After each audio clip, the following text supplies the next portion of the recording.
Prime Minister Mark Carney has been promising a fall budget that includes both spending and austerity. He promised to keep key Trudeau-era social programs, including childcare and dental care. He also said he wouldn't touch the transfers to the provinces while pledging to respond to the trade war with U.S. President Donald Trump. All of that while also finding significant savings.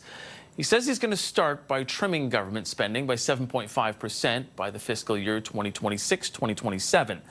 And he wants a 15% reduction in government spending by the fiscal year ending 2028-29. A number of people believe that could mean cuts to the public service. Joining me now is someone who knows a thing or two about the inner workings of the government, former clerk of the Privy Council, Michael Wernick. He's also the Jalowski Chair in Public Sector Management at the University of Ottawa. Thank you so much for being here, Mr. Wernick. Thanks for calling. The op-ed that you wrote in the Financial Post, in it, you say that unions need to admit that cuts are coming and the government should admit involuntary layoffs will necessarily have to deliver a smaller workforce. Do you think that either side is willing to get to that point right now? Well, we'll find out. A budget is coming in October. Once the budget is delivered and we know what reallocations are taking place, where the cuts are falling and where the money is being moved to, there'll have to be some consultation with the unions. Right now, we're in a bit of a phony war where the unions are taking a stance of nobody should be laid off anywhere, and they're not really engaging on workforce adjustment. And the government and the opposition have been kind of peddling an idea that cuts will be painless and attrition will get them the smaller workforce that they aspire to.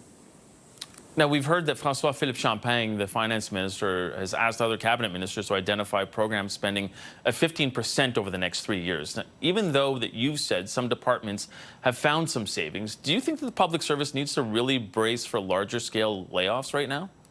Oh, for sure. I mean, if, the size and the mix in the public service has always followed shifts in priorities and budgetary ups and downs. We had a big downsizing under the Chrétien government in '95, some of your viewers will remember, and another one under Harper in 2012.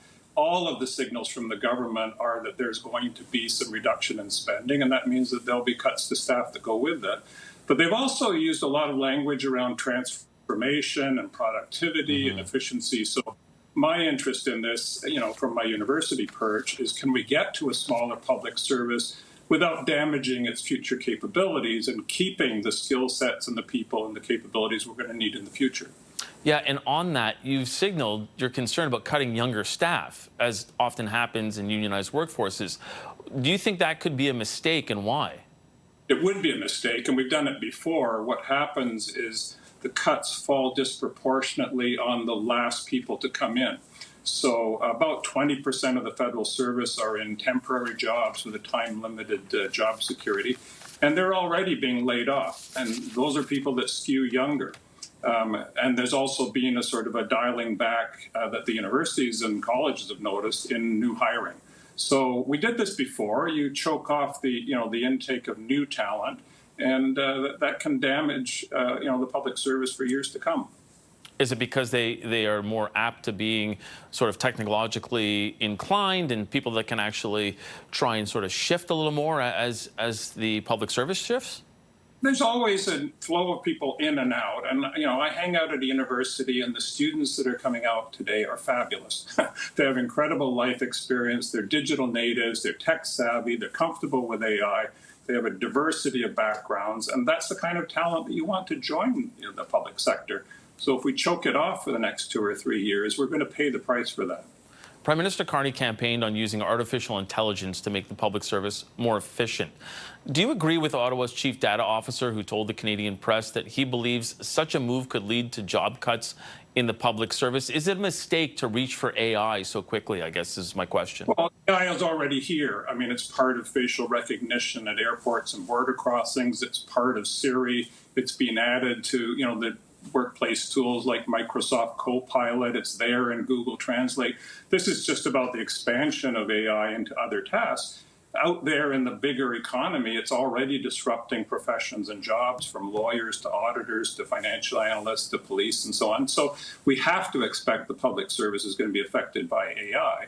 I think that what we'll find out is it going to be a mindful, proactive sort of onboarding of AI, or is it going to be kind of random and passive? With that mindfulness, you said in your article you'd like to see any layoffs that may be coming to come with a commitment to invest in upgrading of skills. What happens if the government doesn't do that? Well, then you lose productivity. I mean, the government also launched a task force on public sector productivity, and I sit on the board of a think tank on productivity issues. In the private sector, the way you increase productivity is you invest in training and the technology tools for the worker, and you get more output out of each worker. And that's what the public sector should aspire to as well. I wanted to just take a step back here. Did you write this article as a concerned former clerk of the Privy Council and a warning, or were you hoping that it was more of a roadmap for the government to try and follow? Well, I have a body of work over the last 3 years in my university position you can find on my website and social media. I write about topics in how government works and how to make it work better. And I'm just an influencer. I have no direct role in this. I do hope that people read my posts and my articles and it gives them something to think about. And perhaps in my new position from the university, I can say things more candidly and more directly than I used to be able to on the inside. Do you hope that the Carney government comes to you for advice on this? Well, they haven't done so yet, but they can always read my material. I just want us to get to a smaller, flatter, leaner public service that is also very effective and ready to face the changes that the world is bringing us. It's a more dangerous world. There's the technological disruptions from AI. There's misinformation and disinformation campaigns. There's erosion of trust. There's a lot on the agenda, and Canada has always benefited from having a really strong public sector at the provincial and municipal levels as well. It is something we're good at. And I just think, as the government decides to shrink it, which is their prerogative, let's pay attention to not damaging its capability. Okay, we're going to have to leave it there. Former clerk of the Privy Council, Michael Wernick, thank you so much for joining us. Thanks for asking.